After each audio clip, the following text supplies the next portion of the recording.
पढ़ाई टाइम में आपका स्वागत है। ये क्लास 11th का बेसिक फिजिक्स का लेक्चर नंबर 2 है। पिछले लेक्चर में हमने पढ़ा था चेंज, फंक्शंस के टाइप ऑफ फंक्शन में हम लोग पढ़े थे linear function, quadratic function, trigonometric function. तो आज हम लोग लॉगरिथमिक फंक्शन पढ़ने वाले हैं। तो चलिए हेडिंग डालते हैं लॉगरिथमिक फंक्शन।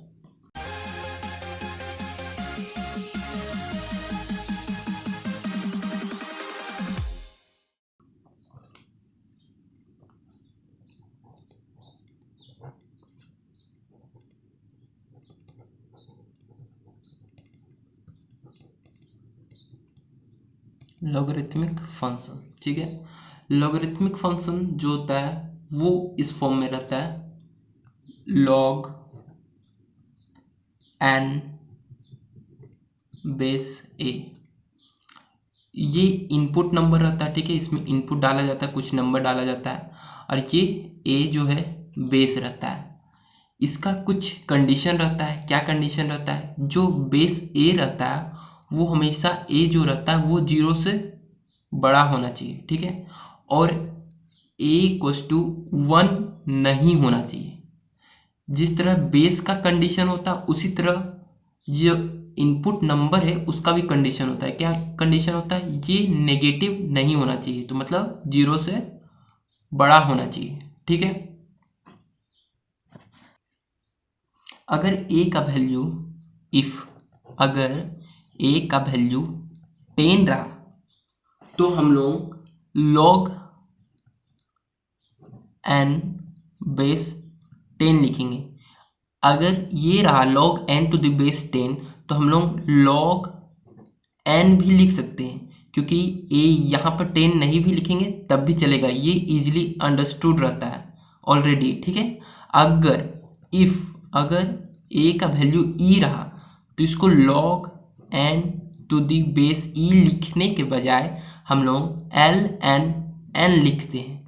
ये अंडरस्टूड रहता है कि ln का मतलब log n to the base 10 है, log n का मतलब log n to the base 10 है, ठीक है। अगर ln को इसको ये जो log n to the base e है इसको हम लोग log n to the base 10 में कन्वर्ट करने के लिए हमको n टू द बेस 10 लाना है, तो हमको log n to the base e को 2.303 से मल्टीप्लाई कर देंगे log n to the base e से, ठीक है। अब log का कुछ वैल्यू को देख लेते हैं। log 2 का बेस 10 क्या होता है, ठीक है। तो कुछ वैल्यू जो इम्पोर्टेंट रहता है इम्पोर्टेंट लिखा देते हैं। log 2 बेस 10 का वैल्यू हो जाता है 0.3, ठीक है।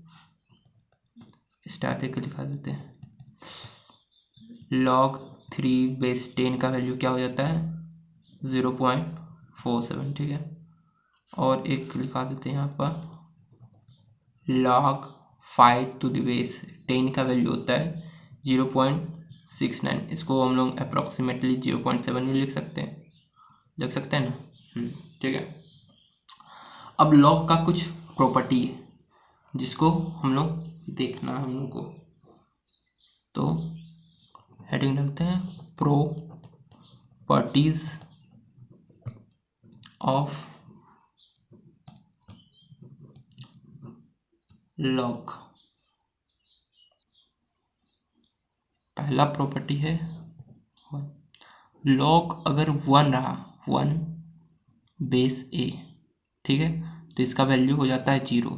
कंडीशन सेटिस्फाई करना चाहिए। बेस क्या रहना चाहिए? बेस 1 नहीं रहना चाहिए और बेस 0 से बड़ा होना चाहिए, ठीक है। log का दूसरा प्रॉपर्टी क्या है? अगर log का जो इनपुट है और बेस दोनों अगर सेम रहा, ठीक है, तो उसका वैल्यू 1 हो जाता है। तो इसका कंडीशन क्या है? कंडीशन ये सेटिस्फाई करना चाहिए कि देखो यहाँ पर log a का जो वैल्यू है 1 नहीं रहना चाहिए और a का वैल्यू जो है 0 से बड़ा होना चाहिए, ठीक है। log का थर्ड प्रॉपर्टी क्या कहता है? लॉग का थर्ड प्रॉपर्टी कहता है कि log m to the base a plus log n to the base a equals to log m dot n base a। अगर कोई भी चीज़ प्रोडक्ट में रहा m डॉट n 2x3 या 3x5 किसी तरह का प्रोडक्ट में रहा तो इसको हम लोग अलग करके प्लस के साथ एडिशन के साथ हम लोग कर सकते हैं log m to the base a plus log n to the base a। ठीक है।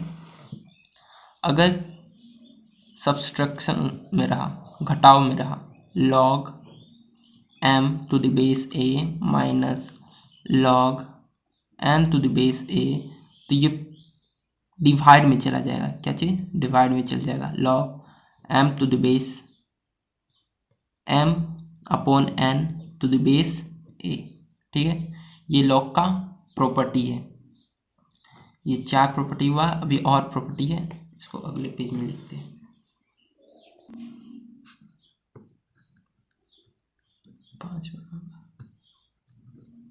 लॉग m का पावर अल्फा बेस a है। ठीक है, अगर इनपुट का पावर में अल्फा रहता है तो ये पावर जो है वो पीछे आ जाता है। ठीक है, तो इसको लिखेंगे alpha log m to the base a।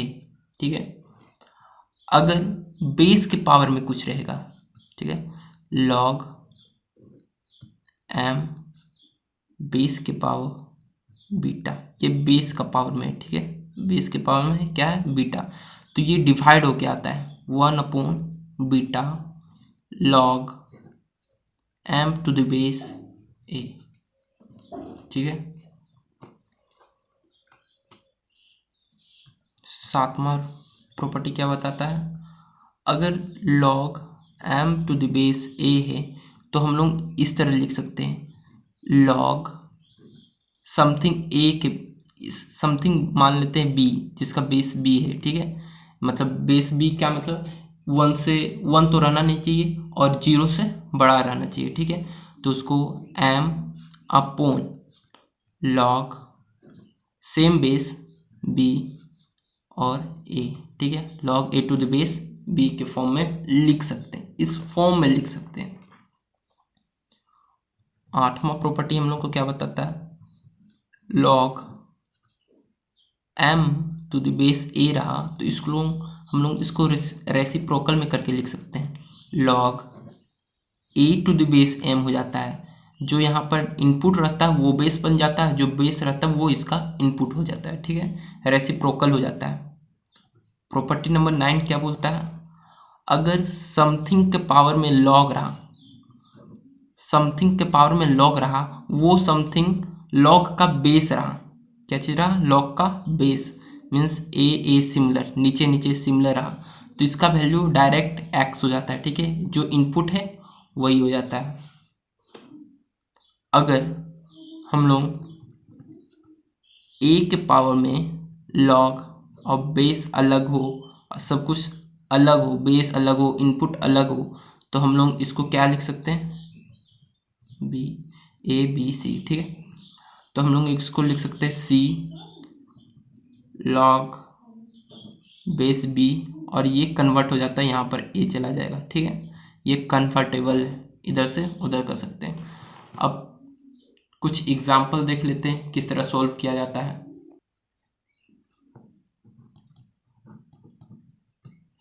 Example में log 1 टू द बेस 10, तो ये पहला एग्जाम्पल है, बट ये एग्जाम्पल हम लोग का प्रॉपर्टी है। क्या बताता है, अगर log का इनपुट में 1 रहा और बेस 10 रहा तो इसका वैल्यू हो जाता है 0। ठीक है, ये पहला हम लोग का एग्जाम्पल, ये तो प्रॉपर्टी ही ले लिए थे। अगर दूसरा example log 100 to the base 10 रहा तो हम लोग इसको किस तरह लिख सकते हैं, इसको हम लोग लिख सकते हैं log 10 to the power 2 upon base 10। ठीक है, जब ये पावर में रहता है तो ये पीछे चला जाता है log के। ठीक है, 2 log 10 टू दी बेस 10। ये एक प्रॉपर्टी अपनाए हैं कि अगर पावर में रहा, मतलब इनपुट के पावर में रहा तो ये बाहर आ जाता है, अगर बेस के पावर में रहता है तो डिवाइड होके आता है, ठीक है, रेसिप्रोकल होके आता है। तो अब ये भी अब log 10 टू द बेस 10, तो log a to the base a का प्रॉपर्टी है, तो इसका वैल्यू क्या हो जाता है 1, तो इसका टोटल वैल्यू क्या हो जाएगा 2, ठीक है। एक और इसी तरह एग्जांपल ले लेते हैं, log टू द बेस 10, तो हम लोग इसको क्या लिख सकते हैं, log 10 to the power 4 base 10, ये पावर में है तो यहाँ पर मल्टीप्लाई में आ जाएगा 4, जैसा का तैसा उधर पीछे आ जाएगा, log 10 टू द बेस 10। जब बेस और इनपुट सेम रहता है log a to the base a का प्रॉपर्टी अपनाएंगे और इसका वैल्यू 1 हो जाएगा, तो 4 क्रॉस 1 मीन्स 4 हो जाएगा। यहाँ दिख नहीं रहा, 4 क्रॉस 1 4, ठीक है।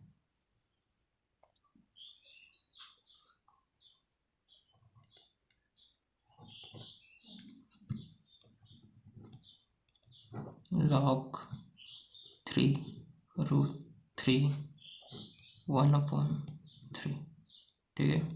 इसको सॉल्व करना है, तो इसको सॉल्व करना है तो इसको हम लोग की मान लेंगे, ठीक है।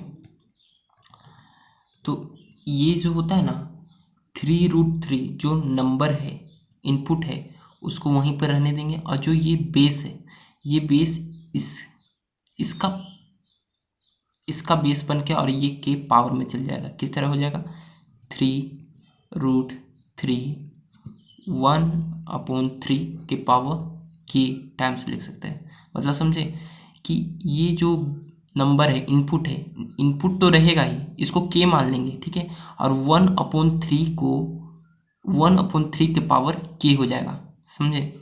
जैसे इसको हम लोग लिख सकते हैं log, ठीक है, m to the base n है, ठीक है, इसका वैल्यू हम लोग के मान लेंगे, ठीक है, तो m इक्वल्स टू क्या हो जाएगा n टू द पावर के, और उसके बाद फर्दर हम लोग इसको सॉल्व कर लेंगे। अब सॉल्व इसको किस तरह करेंगे, ठीक है, इसको 3√3 है, ठीक है, 3√3 है, ठीक है, ये 3√3 है।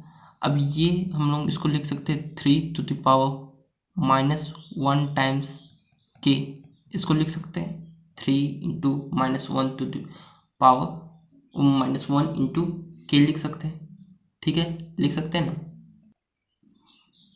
अब हम लोग इसको कर सकते हैं 3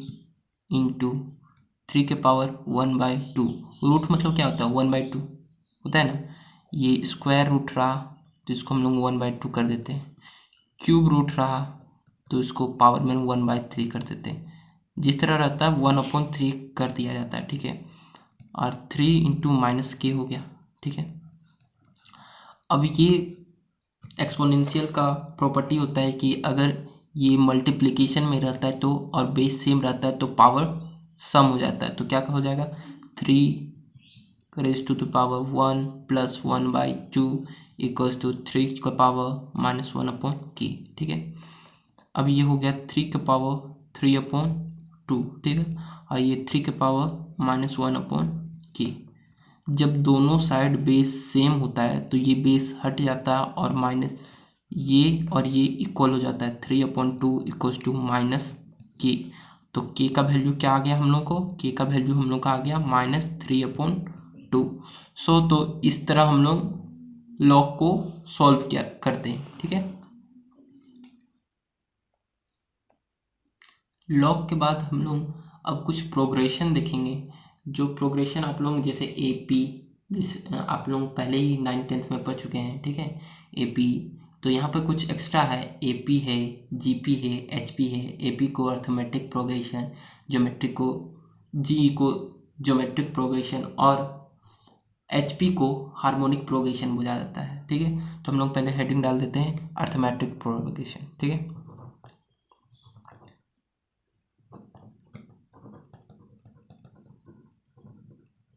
अर्थमेटिक प्रोग्रेशन, प्रोग्रेशन, ठीक है। अर्थमेटिक प्रोग्रेशन को एपी बोला जाता है, ठीक है। तो अर्थमेटिक प्रोग्रेशन में हम लोग इसमें कॉमन डिफरेंस देखते हैं। क्या कॉमन डिफरेंस? तो मान लो ये प्रोग्रेशन है, ठीक है, A1 A2 A3, ठीक है, ये कोई प्रोग्रेशन है, ठीक है। इसको हम लोग एपी कब कहेंगे? जब हम लोग का A2 minus A1 A3 minus A2, ठीक है, dot dot dot AN minus 1 अगर इक्वल रहा, तो इस जिसको हम लोग D के बराबर इक्वल रहा, तो हम लोग इसको अर्थमेटिक प्रोग्रेशन बोलते हैं। और D को हम लोग क्या बोलते हैं? D को बोलते हैं कॉमन डिफरेंस। क्या बोलते हैं? कॉमन डिफरेंस, ठीक है, इसको कॉमन डिफरेंस बोलते हैं। तो इसमें कुछ फॉर्मूला होता है।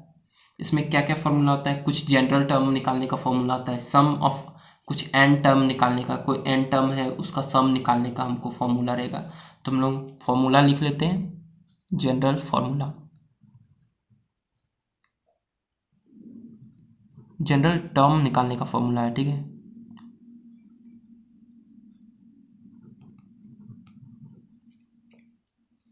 कोई भी अगर एन टर्म कोई भी टर्म निकालना चाहते हैं तो उसका कॉमन डिफरेंस हम लोग को पता रहना चाहिए, और फर्स्ट टर्म क्या है वो हम लोग को पता रहना चाहिए, ठीक है। तो ए एन इक्वल्स टू हो जाता है A plus N minus 1 into D. अगर हमको एन टर्म का सम निकालना है, क्या चीज? एन टर्म का सम। तो सम of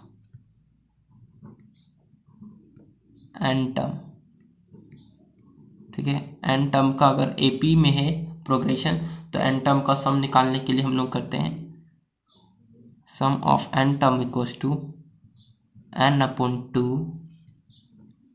twice A plus N minus 1 into D. इसका एक और फॉर्मूला होता है जिसमें हम लोग लास्ट टर्म और फर्स्ट टर्म को देख के हम लोग सम ऑफ एन टर्म लिखते हैं, ठीक है। इसमें आपको बस फर्स्ट टर्म और कॉमन डिफरेंस आपको पता रहना चाहिए। पर ये जो फॉर्मूला है sum of N term equals to N upon 2 first term plus last term, इसका सम, ठीक है। ये सम ऑफ एन टर्म हो गया, जिसमें जो एपी में प्रोग्रेशन रहा, अर्थमेटिक प्रोग्रेशन में रहा। अब हम लोग जीपी के बारे में देख लेते हैं, ज्योमेट्रिकल प्रोग्रेशन।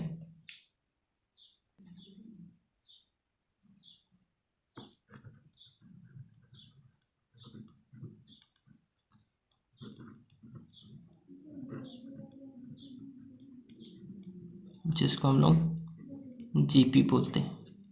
ये सब मोर डिटेल में मैथ्स क्लास में आप लोग पढ़ेंगे, ठीक है। तो जीपी क्या होता है? अगर progression A1 A2 A3 dot dot AN रहा, ठीक है, तो हम लोग इसको जीपी में कब कहेंगे? जब A2 upon A1 equals to A3 upon A2 equals to dot dot dot AN upon AN minus 1 अगर R के बराबर हो जाए, ठीक है, इक्वल रहे सब, तो इसका मतलब रेशियो, कॉमन रेशियो बराबर हो। इसको R को हम लोग बोलते हैं कॉमन रेशियो, ठीक है, इसको कॉमन रेशियो बोला जाता है। अगर second term upon first term equals to third term upon second term equals to fourth term upon third term, ये सब अगर इक्वल रहा, ये दोनों का रेशियो अगर इक्वल रहा, तो इसको हम लोग ज्योमेट्रिक प्रोग्रेशन जीपी बोलते हैं, ठीक है। तो इसमें भी जनरल टर्म निकालने का फॉर्मूला होता है, तो हम लोग लिख लेते हैं जनरल टर्म निकालने का क्या फॉर्मूला होता है। इसका जनरल टर्म निकालने का फॉर्मूला होता है AN equals to first term common ratio to का power n minus to the power minus n minus 1, ठीक है। ये जनरल टर्म निकालने का फॉर्मूला होता है, ठीक है। अगर हम लोग को n टर्म निकालना है, ठीक है, n टर्म का अब सम निकालने का फॉर्मूला लिखते हैं, sum of term n term, sum of n term, ठीक है, टर्म से सम ऑफ n टर्म निकालते हैं। तो इसमें कुछ कुछ कंडीशन रहता है, ठीक है, वो कंडीशन को देख लेते हैं। S N equals to A into common ratio r to the power n minus one upon are minus one.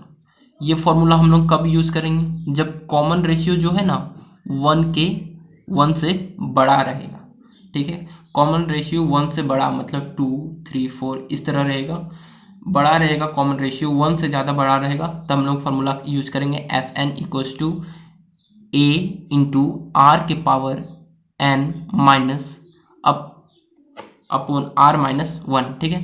अब दूसरा फॉर्मूला है S N equals to A into 1 minus R to the power n upon 1 minus R. ये formula कब use करेंगे? जब r का value 1 से छोटा हो, तब ये r का वैल्यू हम लोग ये सम ऑफ n टर्म का फॉर्मूला यूज़ करेंगे। और एक सम ऑफ n टर्म का फॉर्मूला कब यूज़ करेंगे? जब r 1 के बराबर हो, कॉमन रेशियो 1 के बराबर हो। तो इसमें क्या फॉर्मूला यूज़ करेंगे? n इंटू ए। सिंपल सा फॉर्मूला है, ये सबसे आसान है। r का वैल्यू कॉमन रेशियो 1 के बराबर हो तो हम लोग फॉर्मूला यूज़ करेंगे S N equals to N into a, r equals to 1 के बराबर, ठीक है। अब हम लोग को एच पी है जो कि हम लोग को उतना इम्पोर्टेंट नहीं है, तो A P G P H P हो गया। अब इसके बाद हम लोग डिफ्रेंसिएशन देखेंगे, कैलकुलस में जा रहे हैं हम लोग, जो कि आपके लिए बिल्कुल ही नया होगा। हेडिंग डालते हैं डिफ्रेंसिएशन।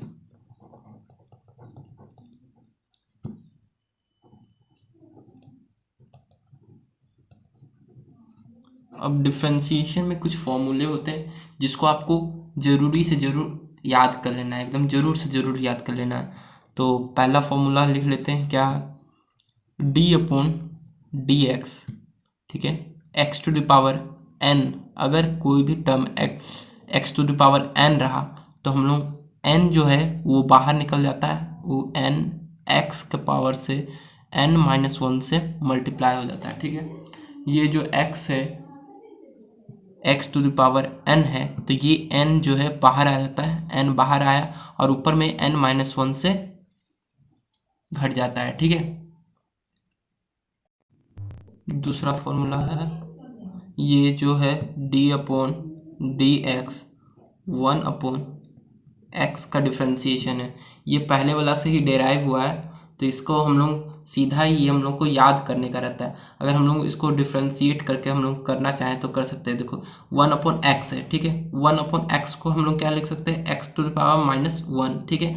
जब x to the power minus one लिख सकते हैं तो हम लोग इसको डिफ्रेंशिएट किस तरह कर सकते हैं? डी अपॉन डी एक्स, ठीक है।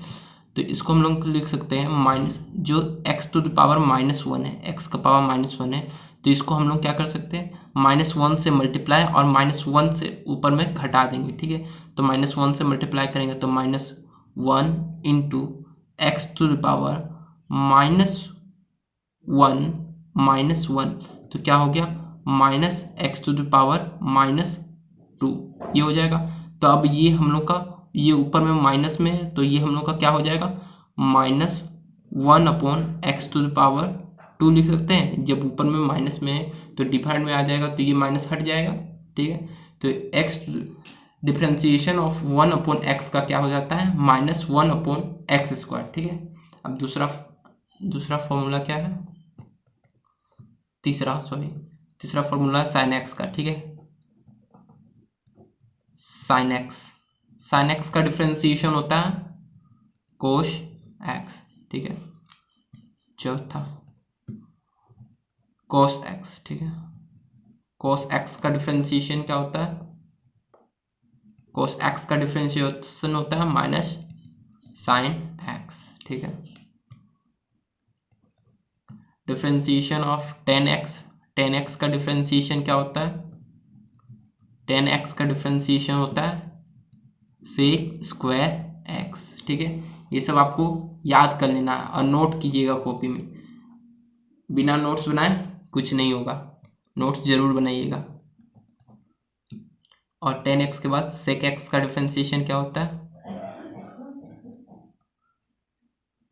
सेक एक्स का डिफरेंशिएशन होता है sec x into 10x, sec x into 10x। ठीक है, अब हम लोग के पास क्या क्या हो गया? साइन का हो गया, कोस का हो गया, टेन का हो गया, शेक का हो गया। अब कोट का एक डिफरेंशिएशन होता है। कोट का क्या डिफरेंशिएशन होता है? D upon D x cot x. Cot x का डिफरेंशिएशन होता है माइनस कोशेक स्क्वायर एक्स। ठीक है,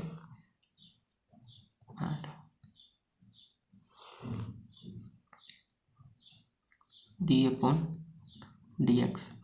कॉट एक्स के बाद कोशेक एक्स। कोशेक एक्स का डिफरेंशिएशन क्या होता है?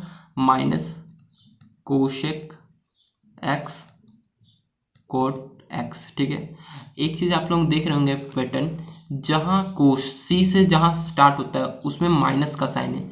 जैसे कि यहाँ पर कोट में माइनस कोसेक। ठीक है, कोसेक सी से शुरू है तो माइनस कोसेक। ठीक है, और यहाँ कोश में देखिए कोश सी से शुरू है तो माइनस साइन। तो माइनस साइन जहाँ जहाँ है, जहाँ जहाँ सी है, ये बस एनालॉजी है, नहीं तो आप लोग पूरा अच्छा से याद कर लिए तो बहुत ही बेहतर हुआ। अब हम लोग साइन एक्स का ट्रिगोमेट्रिक का तो हो गया, अब कुछ इन्वर्स ट्रिगोमेट्रिक फंक्शंस का भी डिफरेंशिएशन हम लोग को याद करना है। ज़्यादातर यूज नहीं आता है, ये हम लोग का इतना में काम हो जाता है, पर और भी है, याद करने से बेहतर है, जो कि जेईई मेंस में ज़्यादा अच्छा से याद रहेगा तो हम लोग तुरंत ही सॉल्व कर पाएंगे। तो 8 के बाद 9 यहीं लिख लेते हैं। 9 किसका डिफरेंशिएशन? Sine inverse x. ये इनवर्स ट्रिगोमेट्रिक फंक्शन आप लोग 12th का मैथ्स में पढ़ेंगे। तो साइन इनवर्स एक्स का डिफरेंशिएशन होता है 1 upon root under 1 minus x square. ठीक है, अब नेक्स्ट पेज में लिखते हैं साइन इनवर्स के बाद कोस इनवर्स का डिफरेंशिएशन।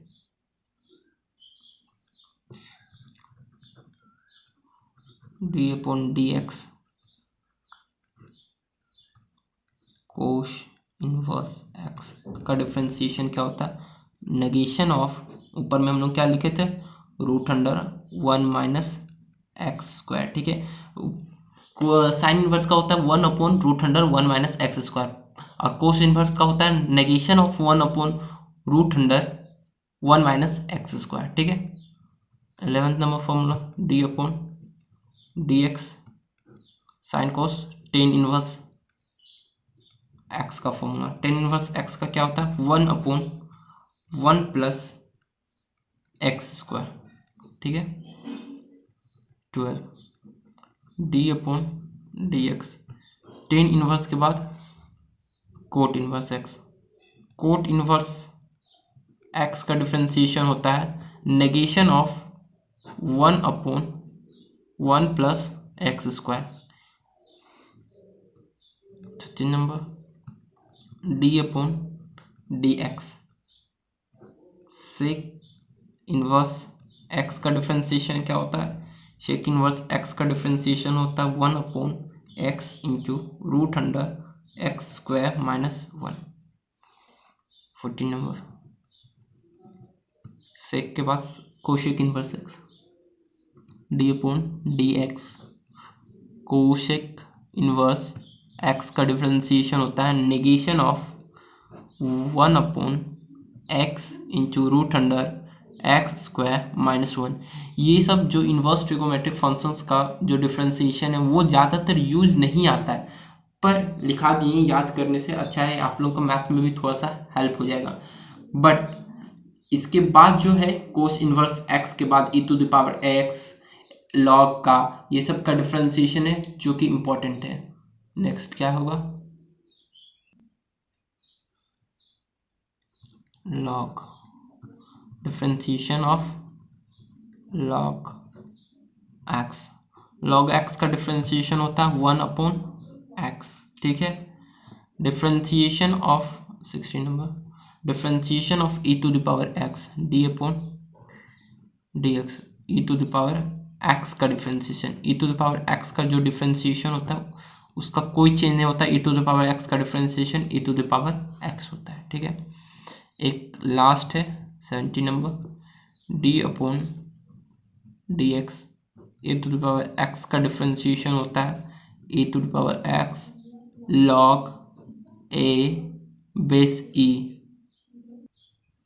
डिफ्रेंशिएशन के कुछ रूल होते हैं, उसको लिख लेते हैं, जिसको जो सॉल्व करने में मदद करेगा, ठीक है। रूल नंबर 1 को प्रोडक्ट रूल बोला जाता है, ठीक है।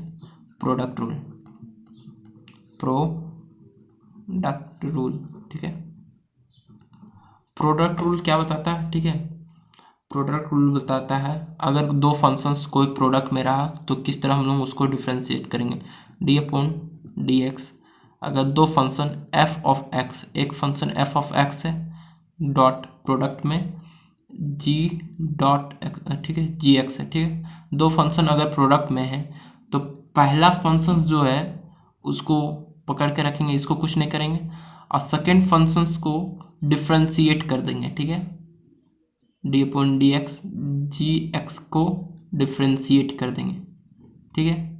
उसके बाद फिर प्लस, फिर दूसरा फंक्शंस को रहने देंगे, g ऑफ x को रहने देंगे और f ऑफ x को डिफ्रेंशिएट कर देंगे x के रिस्पेक्ट में, ठीक है। f ऑफ x डिफ्रेंशिएट कर देंगे, ठीक है। क्या करना है, अगर दो फंक्शंस प्रोडक्ट में रहा तो पहला फंक्शंस को रहने देंगे और सेकंड फंक्शंस को डिफ्रेंशिएट करेंगे, फिर प्लस का साइन देंगे, फिर सेकंड फंक्शन को रहने देंगे और फर्स्ट फंक्शंस को डिफ्रेंशिएट कर देंगे, ठीक है। अगला फॉर्मूला है, रूल है क्वोशिएंट रूल।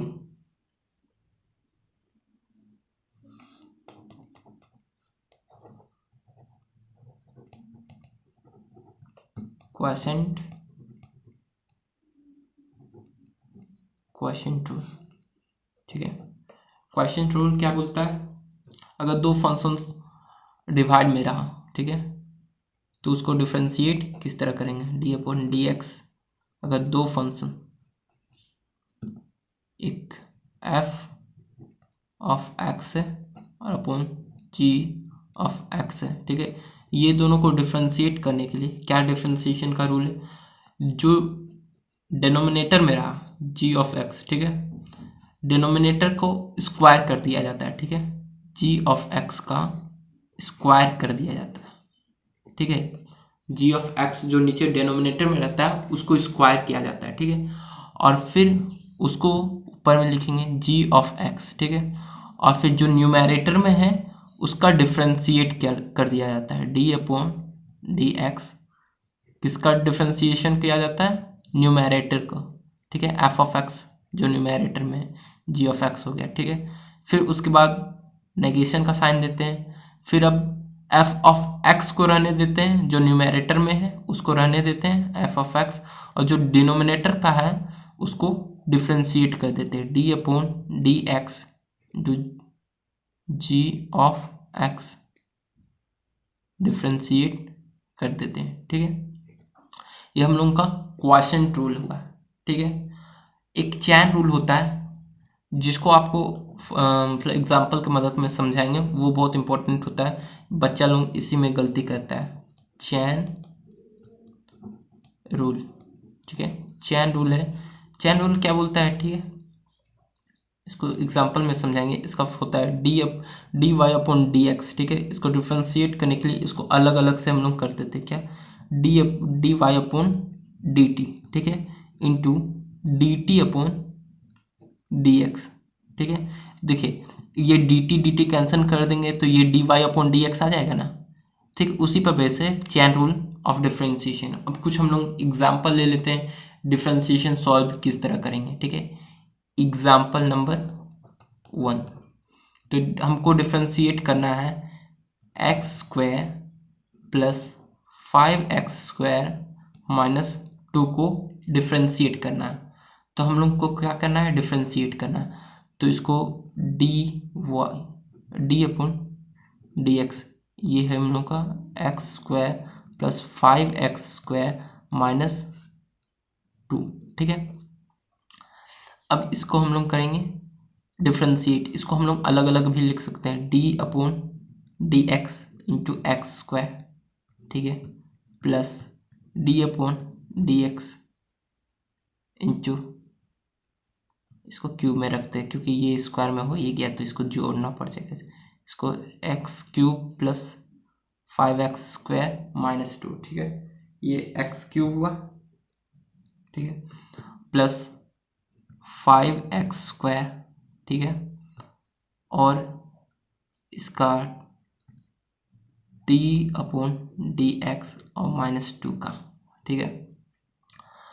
x³ हम बताए थे। अब हम लोग यहाँ पर फॉर्मूला कौन सा यूज करेंगे, x⁴n का फॉर्मूला हम लोग क्या यूज करेंगे, x⁴n, जिसका फॉर्मूला क्या था, इसको n से मल्टीप्लाई करो, x⁴n -1 से ऊपर में पावर हो जाता है, एक पावर इसमें घट जाता है और जो पावर है इसको इससे मल्टीप्लाई हो जाता है, ठीक है। तो यहाँ पर क्या है, x³ है, तो x³ है, तो x³ का डिफ्रेंशिएशन करेंगे तो क्या आ जाएगा, ये 3 से मल्टीप्लाई हो जाएगा, 3x⁴ और ऊपर में 1 घट जाएगा, माइनस हो जाएगा 1, ठीक है, प्लस 5x², तो इसका 2 से मल्टीप्लाई होगा, 2 इंटू 5 x⁴ 2 - 1 से हो जाएगा, ठीक है। और जो ये कांस्टेंट, जब ये कांस्टेंट है, ये कांस्टेंट टर्म है, ये क्या है, कांस्टेंट टर्म है। कांस्टेंट टर्म का डिफरेंशिएशन 0 होता है, ठीक है, कांस्टेंट टर्म का डिफरेंशिएशन 0 होता है। ये अपना जो हम प्रॉपर्टी बताए थे डिफरेंशिएशन का, जो फॉर्मूला था, तो उसमें आप लोग लिख सकते हैं कांस्टेंट टर्म का डिफरेंशिएशन 0 होता है, वो भुला के लिखना, ठीक है। अब इसको हम लोग सॉल्व करेंगे, 3x² प्लस 10x, तो x³ प्लस 5x² -2 का डिफ्रेंशिएशन क्या होता है, 3x² प्लस 10x, ठीक है, ये हमारा आंसर हो गया, ठीक है।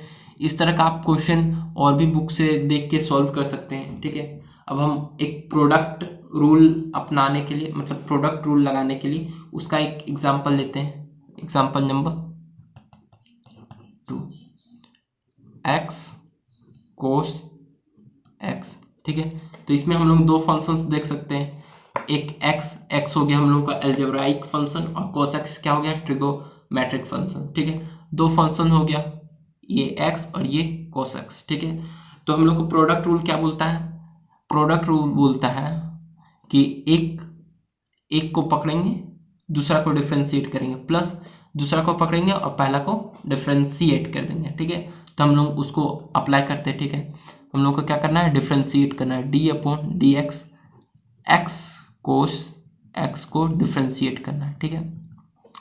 तो हम लोग क्या करना है, एक को पकड़ना है, एक को रखे हुए रखना है एक्स, और डिफ्रेंशिएट दूसरा को करना है, d cos x upon D x, ठीक है, इसको रखे हुए प्लस, अब कोस एक्स को रखेंगे, कोस एक्स, और डिफ्रेंशिएट करेंगे एक्स को, डी एक्स के रिस्पेक्ट में एक्स को डिफ्रेंशिएट करेंगे, ठीक है। अब हम लोग को क्या करना है, कोस एक्स, अब कोस एक्स का डिफ्रेंशिएशन हम लोग पढ़े थे, कोस एक्स का डिफ्रेंशिएशन क्या होता है, माइनस साइन एक्स, तो x into minus sine x, ठीक है। अब प्लस करेंगे, अब ये कोस एक्स का तो कोस एक्स ही रहेगा, ठीक है।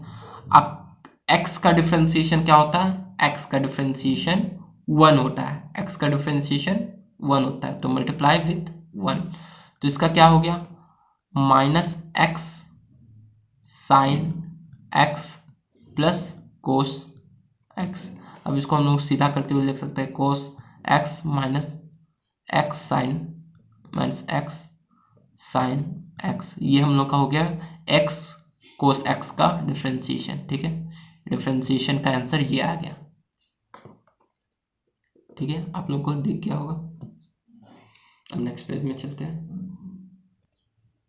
एक क्वोशिएंट रूल का एग्जांपल ले लेते हैं, एग्जांपल नंबर 3, क्या लेते हैं,